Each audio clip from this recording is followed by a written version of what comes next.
Muy bien, continuando con métodos de resolución para programación lineal, es importante mencionar el método simplex, el cual es un método iterativo que nos ayuda a encontrar la solución más óptima para problemas de maximización o minimización. Es especialmente importante este método porque el método gráfico deja de ser útil cuando las variables son más grandes o tienes más de dos variables de decisión y pues eso complica muchísimo, ¿no? Sobre todo porque en un método gráfico a lo más que puedes graficar son tres variables, ¿no? Entonces, es la relevancia de este método. Y bueno, vamos a ver este ejemplo en el cual proponemos una función objetivo de maximización. Ahorita estamos obviando algún problema práctico, pero pues posteriormente podríamos hacer alguno, ¿no? Algún caso práctico. Bueno, entonces tenemos esta función objetivo que es de maximización, la cual tiene tres restricciones, como podemos verlo aquí en esta hoja de cálculo de Microsoft Excel. Y podemos ver también como dato relevantes que todas ellas tienen el sentido de la inecuación del lado izquierdo, es decir, que indica menor o igual que. Para esta situación, bueno, vamos a ocupar este primer caso, que es el más básico y más sencillo, pero es importante hacer notar que cuando el símbolo de inecuación va a la derecha, es decir, que son mayor o igual, o que sean igual únicamente, se tendrán que agregar variables artificiales y de exceso. Pero bueno, ahorita solamente vamos a agregar vamos a ver este primer caso. Para ello es importante que estas funciones bueno, que este modelo matemático sufre algunas transformaciones y vamos a realizarla. La primera transformación que vamos a hacer, más bien sería un acomodo, sería en la función objetivo, en donde vamos a mover todos los términos al primer miembro y dejando el segundo miembro totalmente vacío para que nos quede igual a cero. Entonces es lo primero que vamos a hacer. Segundo, vamos a agregar eh, eh, las variables que serían S sub 1 hasta S sub 3, que serían nuestras variables de holgura. Entonces, vamos a sumarlas. Aquí se suman variables de holgura en estos casos y ya, ¿no? ¿Qué hubiera pasado si hubiéramos tenido símbolos de mayor o igual que? Bueno, en estas situaciones lo que tendríamos que hacer es restarle variables de exceso y sumarle variables artificiales. Eso es lo que se hace en esas situaciones para las mayor o igual que. Si tuviéramos nada más mayor que, como veremos en el método de la gran M, que vamos a ver más adelante, simplemente le vamos a agregar variables artificiales. Pero bueno, no es el caso, así que simplemente agregaremos variables de holgura. Entonces, vamos a hacerlo y les muestro lo que obtenemos. Bueno, ya hicimos las transformaciones.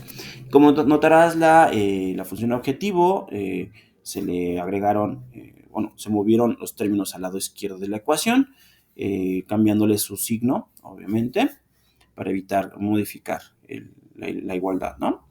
En el caso de las inecuaciones, se convirtieron en ecuaciones porque se le sumaron algunas variables, como acabamos de mencionar, y las variables S1, S2 y S sub 3. Entonces ya con esta nueva transformación nos vamos a enfocar únicamente en trabajar con estas cuatro ecuaciones. No estamos tomando en cuenta ahorita la restricción de no negatividad, dado que ya sabemos que no vamos o no queremos o no nos interesa ningún valor negativo para las variables de decisión. Entonces, vamos a vaciar cada uno de estos coeficientes de estas cuatro ecuaciones en un tablero simplex y vamos a ver cómo queda, ¿no? Les muestro en un momento. Muy bien, este es nuestro tablero simplex. Vamos a ir llenando con los coeficientes cada uno de los elementos.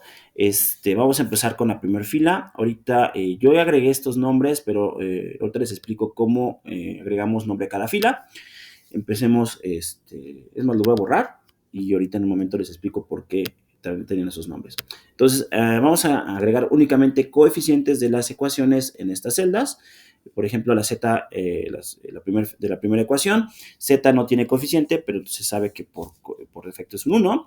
X1 es menos 2, x2 es menos 1, x3 es 3, x4 es menos 5, S1 no lo tenemos, por eso ponemos 0, S2 tampoco, disculpen, aquí es 0, S3 tampoco tenemos, y después del igual, en el lado derecho de la ecuación es un 0.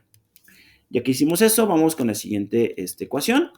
En la ecuación número 2 vemos que no tenemos z, por eso ponemos 0. x1 es 1, x2 es 2, x3 es 2, x4 es un 4, S1 si lo tenemos, entonces es un 1, S2 no existe, entonces 0, S3 tampoco, 0, y el lado derecho de la ecuación tienes un 40. Vamos ahora con la siguiente ecuación, que es la ecuación 3. Z no lo tenemos, x1 es un 2, x2 es un menos 1, x3 es un 1, x4 es un 2, S1 no lo tenemos, por eso ponemos un 0, S2 está ahí, entonces hay un 1, S3 no lo tenemos, es un 0, y el lado derecho de la ecuación es un 8. Y por último, con la última ecuación, que es la ecuación número 4, vemos que no tenemos z, por eso ponemos un 0. En el caso de x1, tenemos un coeficiente 4, en x2 un coeficiente igual a menos 2, en x3 tenemos un coeficiente igual a 1, y en x4 tenemos un coeficiente igual a menos 1. No tenemos S1, no tenemos S2, pero sí tenemos S3. Y por último, el lado derecho de la ecuación 4 es un 10. Entonces ya con esto tenemos básicamente nuestro tablero simplex lleno. Pero hay que darle nombre a cada una de las filas.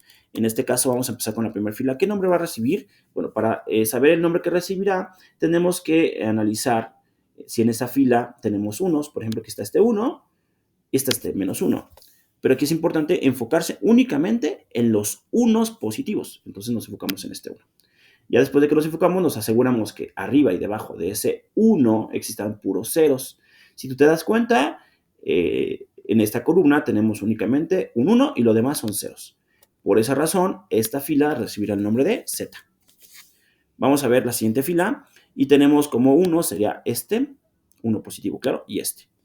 Pero nos vamos a ver, o vamos a fijarnos si tenemos arriba y debajo de ese 1 puros ceros, y vemos que para esta columna x1 no hay ceros, pero para esta columna de C1 sí, tenemos puros ceros arriba y debajo de este 1. Por lo tanto, esta fila se va a llamar S1. Repetimos para la siguiente fila y vemos que como unos positivos solamente está este y está este.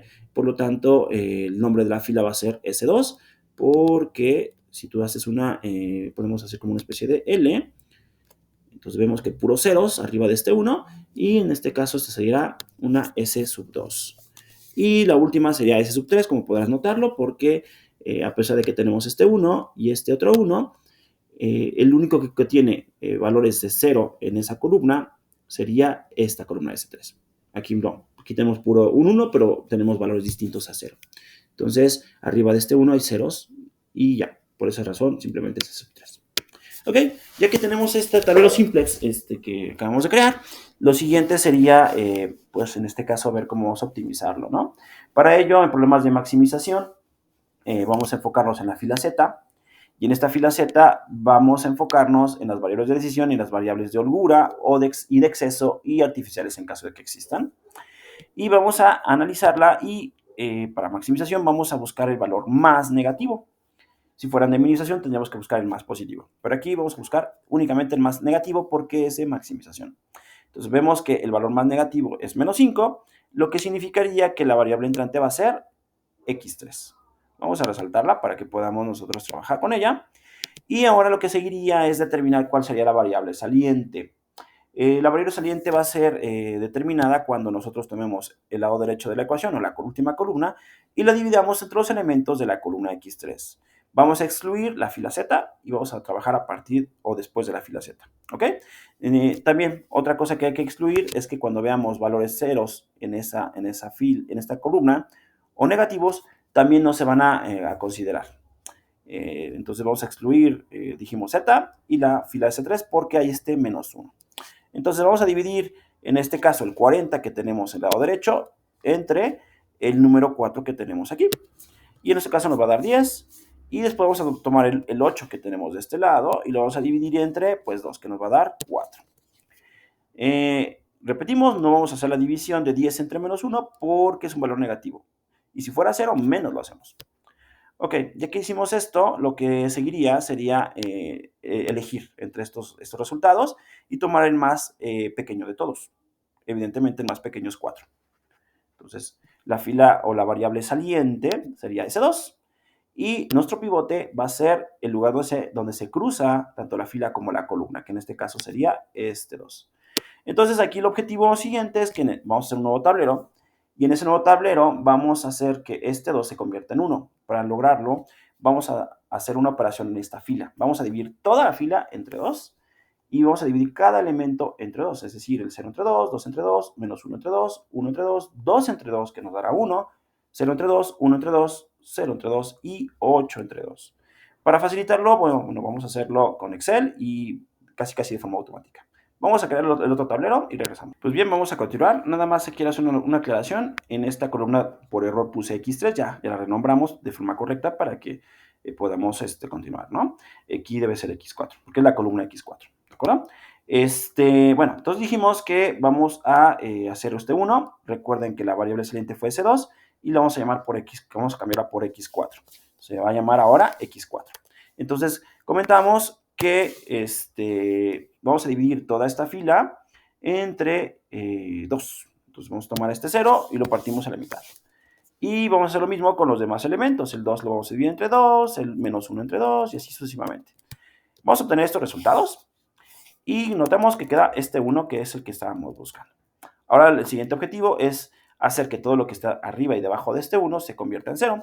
Para ello vamos a hacer la siguiente operación. Vamos a tomar los elementos de la fila 1, cada uno de los elementos, y le vamos a, en este caso, como vemos que el 5 es negativo, vamos a sumarle, es decir, vamos a cambiarle el signo y vamos a sumarle 5 veces lo que nos dé multiplicado por la fila X4.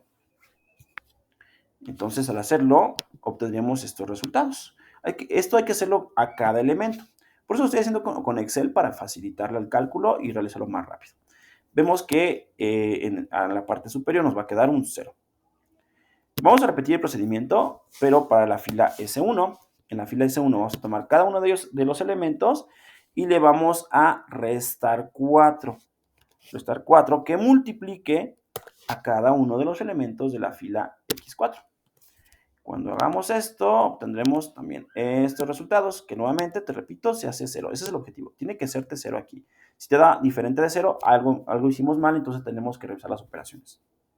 Por último, en la fila S3, vamos a, en este caso, tomar los elementos de esta fila y le vamos a sumar sumar más una vez el elemento de la fila X4. O simplemente sumarle X4.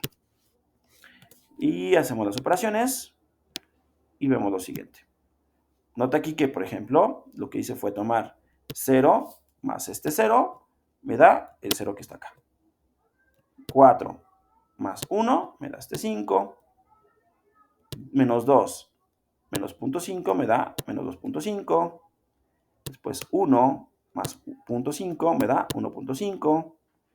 Menos 1 más 1 me da 0 y así sucesivamente. ¿Ok? Cuando terminemos de hacer nuestro tablero, como es en nuestro caso, ahora lo que seguiría es validar si nuestro tablero es óptimo. ¿Cómo sabemos que es óptimo? Pues lo vamos a saber cuando las celdas que te estoy subrayando en este momento, todas estas, tienen un valor, en este caso, positivo o igual a 0. Como nos daremos cuenta, no es el caso. Entonces, lo que hacemos, al no ser ese caso, es tomar el valor más negativo y ese va a ser nuestra variable que conocemos ahora como variable entrante. En este caso, nada más tenemos un único valor negativo. El más negativo sería el menos 3.5. Así que nuestra variable entrante sería X2. Ahí, déjenme los cambio y los subrayo. Entonces, ya que tenemos nuestra variable entrante como X2, toca determinar cuál sería nuestra variable saliente. Para ello tengo que hacer operaciones con la última columna, tomar cada uno de los elementos y dividirlo entre los elementos de X2, excluyendo la fila Z y excluyendo aquellos valores que sean ceros o negativos. Como veremos, la única que tendríamos que hacer sería el 24 entre 4, porque es el único positivo y que no es 0, que nos daría 6. Entonces, pues simplemente sabemos que nuestra variable saliente sería S1. Y nuestro elemento pivote va a ser este 4. Entonces, vamos a resaltarlo. Y vamos a crear un nuevo tablero en el que podríamos ver o podemos determinar si ahí obtenemos nuestro valor óptimo o nuestra solución óptima. Vamos a crear un nuevo tablero. En este nuevo tablero notamos que ahora la fila S1 ya no se va a llamar S1, se va a llamar X sub 2, porque fue la variable saliente. Y bueno, es la variable entrante más bien. Ahora vamos a tomar toda la fila y recuerda que este 4 tiene que convertirse en 1, por eso tengo que dividir toda la fila entre este 4. Entonces vamos a tomar el primer elemento de la fila S1 y lo vamos a dividir entre 4. Y de forma similar vamos a hacerlo con cada uno de los elementos, es decir, el menos 3 lo divido entre 4, el 4 entre 4, y así hasta que lleguemos al último elemento de esa fila. Y obtenemos estos resultados. ¿Ok? Bueno, ahora el siguiente objetivo es convertir todo lo que se encuentra arriba y debajo de este 1 en 0. Para ello la operación sería la siguiente. Tomamos el elemento de la fila Z, la Z antigua, que sería este 1, y le vamos a sumar 3.5 veces, que multiplica a la fila X2. Y lo que salga es lo que estaremos registrando en cada uno de las celdas de esta fila. Notemos que ahora ya nos quedó este primer cero. Repetiremos el mismo procedimiento para la siguiente fila, la fila X4. Tomamos la fila X4 y le vamos a sumar 0.5 veces, que multiplique a la fila X2. Y el resultado lo vamos a ir registrando en cada una de las celdas. Para terminar este casi ejercicio, vamos a tomar los elementos de la fila S3 y le vamos a sumar 2.5 veces el producto o la multiplicación por la fila X2. Y los resultados obtenidos serían estos. Nota que debajo y arriba de este 1 hay puros ceros, que es lo que estábamos buscando. Y también es interesante que esta otra columna mantiene todavía esos ceros y ese 1 que buscábamos al principio. Ahora toca revisar si este nuevo tablero es óptimo. Para ello volvemos a poner nuestra atención en las variables de holgura, variables artificiales, variables de decisión y variables de exceso. Y si todas ellas son positivas o cero, nos denota que el tablero que tenemos en este momento es el tablero óptimo. Y ya que tenemos nuestro tablero óptimo, podemos decir que tenemos soluciones a nuestro problema. Vamos a ver cómo quedan nuestras soluciones. Bueno, pues vamos a ver cuáles son las soluciones. Aquí ya las escribí, pero para entender cómo se obtienen las soluciones, vamos a simplemente ver nuestra fila, el nombre de nuestras filas. Y notemos que en esta columna no aparece la variable x1. Como no aparece, se entiende que no existe una solución para x1 y la única posible sería en este caso 0, la solución trivial. Entonces x1 valdría 0. Vemos que en este caso para este tablero sí existe x sub 2 y al existir x sub 2 sabemos que el valor que a nosotros nos interesa es el que nos aparece al final de la última columna. Entonces x2 es igual a 6. X3 no aparece, por eso también vale 0. Y x4 sí nos aparece, que es igual a 7. En esta situación z, vemos que aquí está z, es igual a 41, que es lo que aquí podemos ver. Entonces la solución óptima sería tener x igual a x1 0, x2 6, x3 0 y x4 7. Y el máximo valor que podemos obtener para esas decisiones, esas variables de decisión, sería 41. Podemos validarlo ocupando la función objetivo, que la tenemos aquí definida, y sustituimos los valores de x1, x2, x3 y x4 y realizamos operaciones. Como podrás ver, 2 por 0 me da 0, y pasamos el 6, 3 por 0 sería 0 y 5 por 7 35. Sumamos 0 más 6 más 0 más 35, que nos daría un 41, que es exactamente igual al que encontramos en nuestro tablero simplex. Con esto, bueno, acabamos de resolver un problema de programación lineal aplicando el método simplex. Espero que este problema te sea de utilidad y bueno, estamos atentos para cualquier duda. Cuídate.